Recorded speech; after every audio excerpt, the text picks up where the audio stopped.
There are these three different kinds of teachers. And this brings me to the idea of what is a meditation group, or what is a meditation group gathering that is right or healthy or supportive of self-realization, God-realization, or more specifically, greater spiritual awareness. And the reason I wanted to discuss this is because, number one, you may have meditation groups that you go to, or not.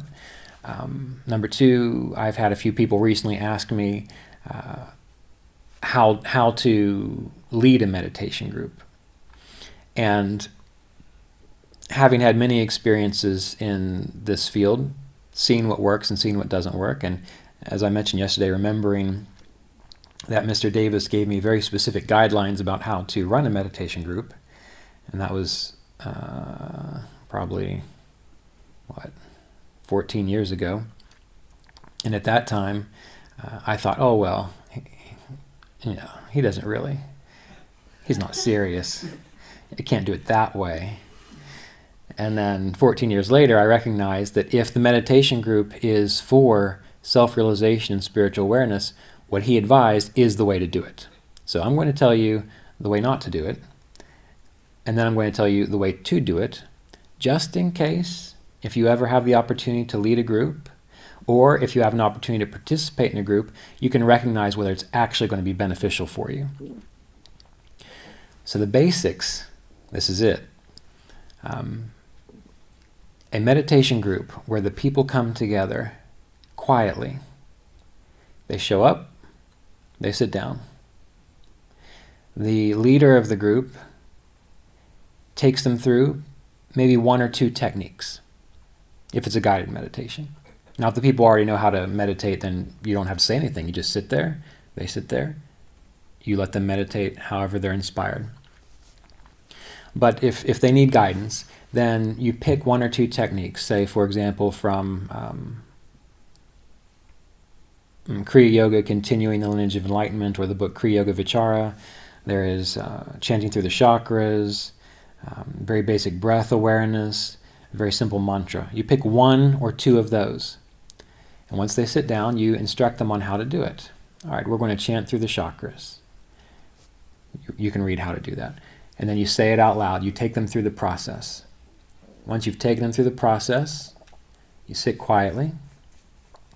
You meditate. Then maybe 10 to 15 minutes later, give them time to be in the silence, give them time to experience it. Most meditation groups should probably be around 45 minutes to a half hour. Then you say, all right, we're going to refresh our practice with another technique.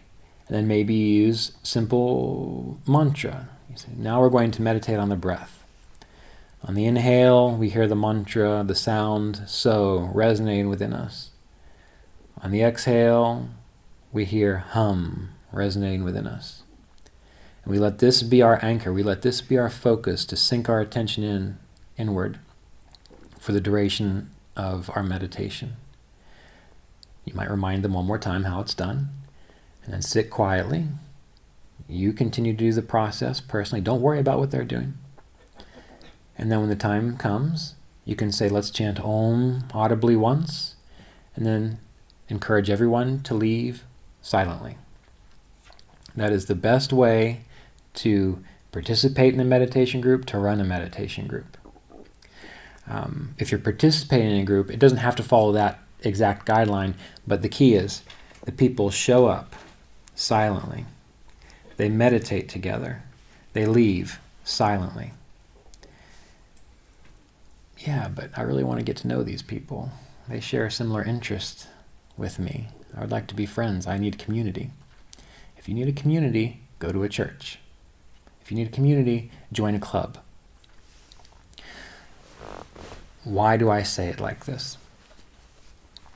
Because when you get a group of people together that are clear on their purpose, and their intention is to abide in the radiant purity of their being, or abide in a pure conscious state, and they mean it, and that's really what they want. When you get that group together, and that happens, it is then true that the whole group benefits. It makes it much easier for everyone to access that state. If you get a group together where 1 or 2 people, that's their goal, and 8 people are nodding off, they don't know what they're doing, they're worried about something, they're thinking about these things, they're thinking, well, I hope there's tea and coffee and cookies afterwards. Well, what happens, then you have a fragmented consciousness, right? Just like internally you want to be aligned and purposeful and focused. Well, when you're in a group like that, you want everyone to be on the same page, because that will truly uplift the situation in the group. And if you think about it, imagine when you've been in not even meditation groups, just groups of people, don't you tend to actually start feeling and thinking like the people that you're around, just subtly? Maybe you've been in a group and you come away and you're like, wow, I feel kind of anxious or a little tweaked in some way, because that's sort of the mentality of the group. But if you're with a group of people that are calm, clear, serene,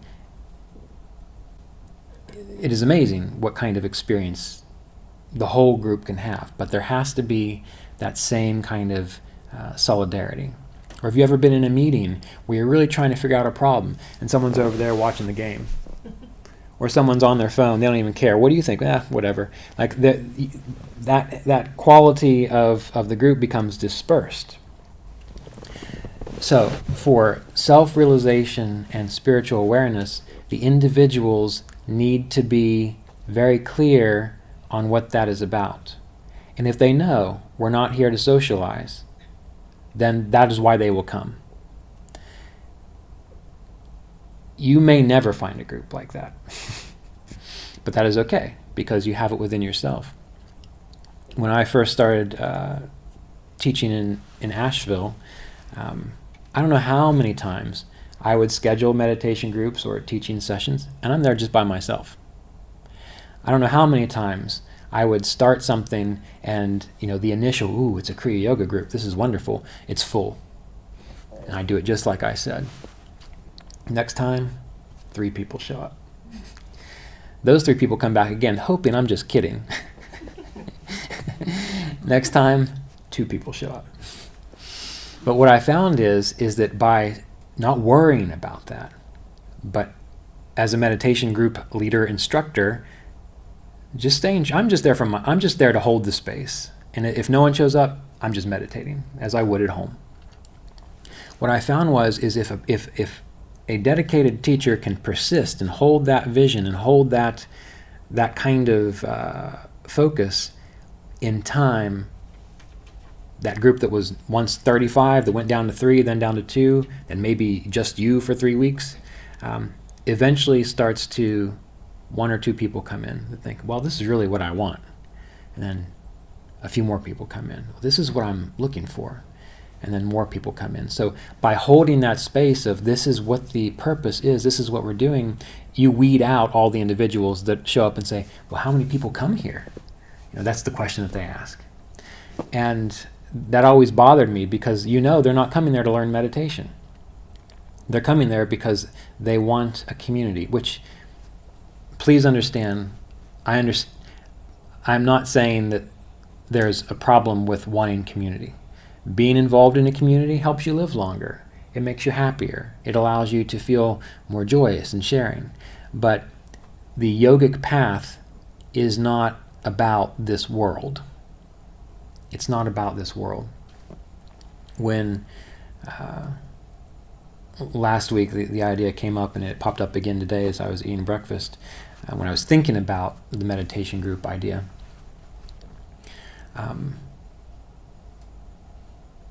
When people come in and they don't want to just be quiet, but that is the yogic path, to be quiet. And you try to say, no, this is what we're doing. They say, well, that group's never going to go anywhere because you're not being friendly. It's not about being friendly. It's about releasing your addiction to external circumstances.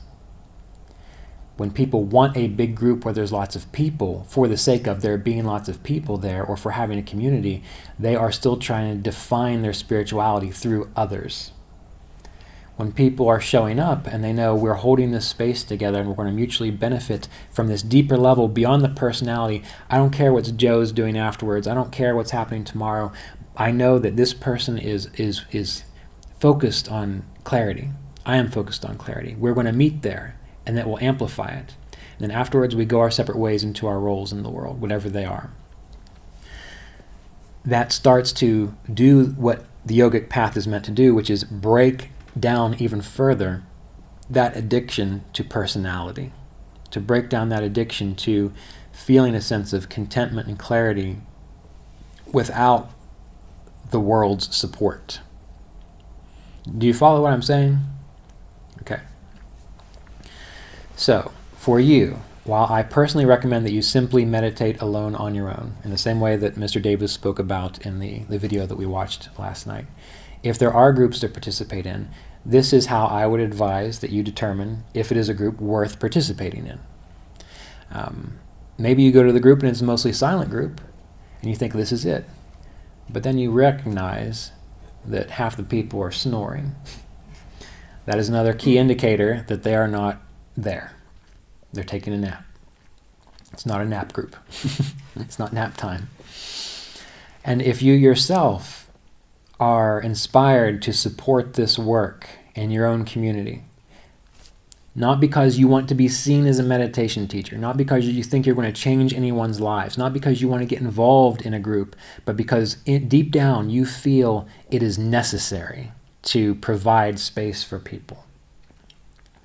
Everything I've done with teaching and doing online trainings and things,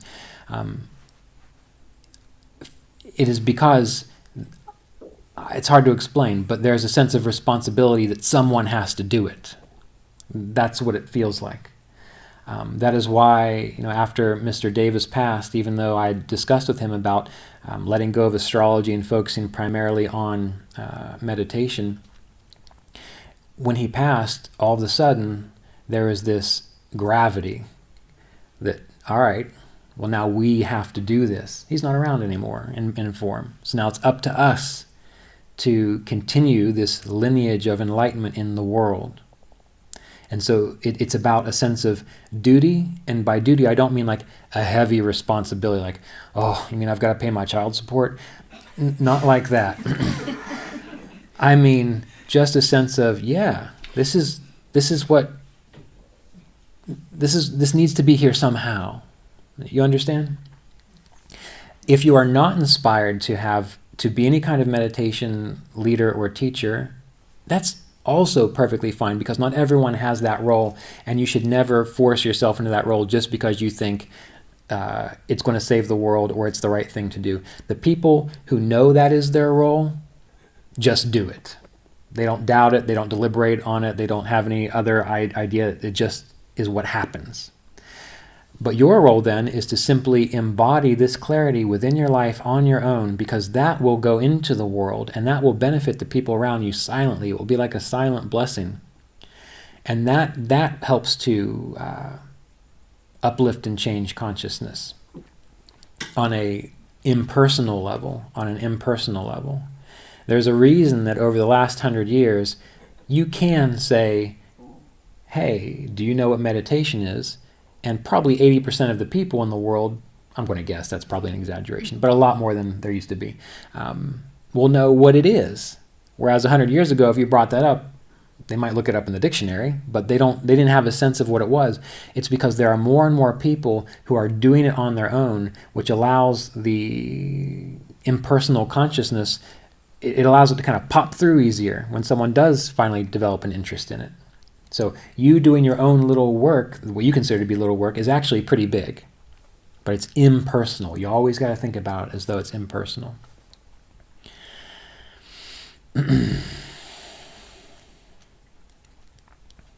So remember, there are these 3 different kinds of teachers. And to benefit, you can benefit from someone who has instruction, who gives instruction. You can benefit from someone who reminds you. And in time, you can benefit from someone who simply awakens you.